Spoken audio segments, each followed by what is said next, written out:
नमस्कार दोस्तों, जय जोहार। मैं कौशल तिवारी और बिहनिया संझा में आपका स्वागत है।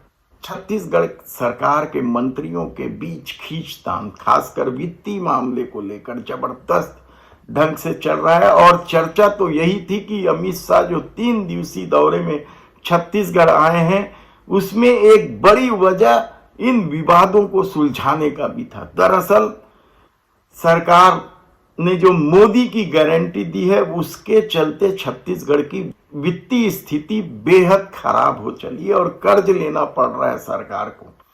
यहां तक कि विकास कार्यों के लिए भी पैसे का टोटा पड़ रहा है। यही नहीं, केंद्रीय योजनाओं में जो भागीदारी के रूप में पैसे दिए जाते हैं उसे लेकर भी कई तरह के सवाल उठने लगे हैं। खासकर प्रधानमंत्री आवास योजना को लेकर अभी तक कितनी स्वीकृति मिली है कहना मुश्किल है। तो जल जीवन मिशन योजना का भी किस तरीके से बंटाधार हो रहा है यह भी किसी से छिपा नहीं है। कहा जा रहा है कि कुछ एक जिले, खासकर धमतरी जिले का नाम आ रहा है, जहां ठेकेदारों की मनमानी जमकर चल रही है और कहा जा रहा है कि वहां इंजीनियरों की पहुंच मंत्री तक होने की वजह से जल जीवन मिशन योजना का डब्बा गोल हो रहा है। पूरे जिले में बहुत बुरी स्थिति है, इस तरह के दावे किए जा रहे हैं। विधानसभा में भी यह मामला उठा था। बिलासपुर संभाग के कुछ इंजीनियरों को निलंबित भी किया था, लेकिन धमतरी जिले के इंजीनियरों का जो खेल है वह क्या सचमुच पहुंच के बल पर टिका है यह कहना कठिन है। लेकिन आज हम बात कर रहे हैं देश के गृह मंत्री अमित शाह के छत्तीसगढ़ के दौरे पर। कहा जा रहा है कि बड़ी उम्मीद थी सरकार को कि मंत्रिमंडल के विस्तार को हरी झंडी मिल जाएगी, निगम मंडल आयोग में नियुक्ति को लेकर हरी झंडी मिल जाएगी, लेकिन कहा जा रहा है कि जो विवाद इतने गहरे थे उसी को सुलझाने में मुश्किल आने लगी थी, इसलिए ये दोनों मामले फिलहाल टल गए हैं। लेकिन जिस तरीके से अमित शाह ने मुख्यमंत्री देव साय और गृह मंत्री विजय शर्मा की पीठ थपथपाई है, शाबाशी दी है, उसे लेकर छत्तीसगढ़ के भारतीय जनता पार्टी की अंदरूनी राजनीति बेहद गर्म हो चली है। कहा जाता है दोनों के खिलाफ ही जबरदस्त आक्रोश था। एक तो मुख्यमंत्री कुछ करते नहीं और जो कुछ कर रहे हैं ओपी चौधरी कर रहे हैं, इस तरह का परसेप्शन बन गया है। तो दूसरी तरफ कानून व्यवस्था की स्थिति को लेकर विजय शर्मा निशाने में, लगातार अपराध बढ़ रहे हैं। आप सोच सकते हैं कि खुद गृह मंत्री को यह कहना पड़ा कि छत्तीसगढ़ में जिस तरीके से गांजा का इस्तेमाल हो रहा है वह राष्ट्रीय औसत से लगभग 2 गुना है। उन्होंने बकायदा आंकड़े प्रस्तुत किए और इस पर रोक लगाने के लिए कड़े कदम उठाने की भी बात की।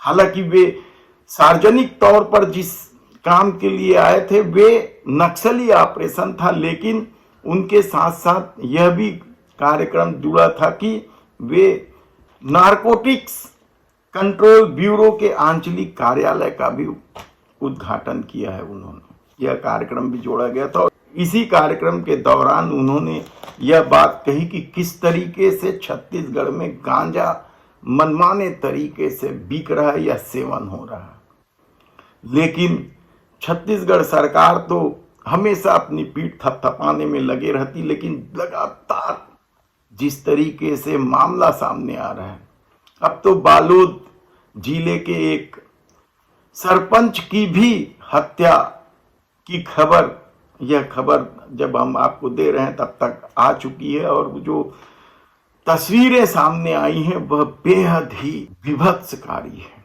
दूसरी तरफ लगातार अब देह व्यापार के भी मामले बढ़ रहे हैं। सरकार तो शराब बेचने में व्यस्त है, उसको लेकर भी कई तरह के सवाल है, क्योंकि ब्रांड गायब हो जा रहे हैं और ब्रांड केवल बारों में मिल रहे हैं, यानी दुकानों में उपलब्ध नहीं है। इसे लेकर भी छत्तीसगढ़ सरकार कटघरे में है। लेकिन जब देश के गृह मंत्री ने ही पीठ थपथपा दिया है तो फिर बाकी उन लोगों का क्या जो अब तक अपने ही सरकार के खिलाफ नाराज थे।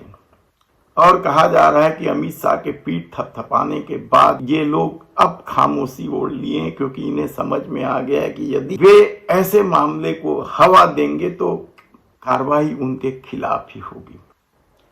कई सारे नाम है और कुछ लोग तो जो मंत्री बनना चाहते हैं वे तो पहले से ही जी हुजूरी में लगे हुए हैं, लेकिन ऐसे लोग जिनका मंत्री बनना मुश्किल दिखाई दे रहा था, वे लोग जिस तरीके से सक्रियता से सरकार की कमियों को उजागर कर रहे थे, कहा जा रहा है कि उन्हें एक ढंग से चेतावनी दे दी गई है कि अब वे खामोशी से सत्ता का सहयोग करें, मुख्यमंत्री और गृह मंत्री का सहयोग करें। देखना है कि आने वाले दिनों में अमित शाह ने जो पीठ थपथपाई है उसका राजनीतिक असर भारतीय जनता पार्टी पर क्या होता है। धन्यवाद।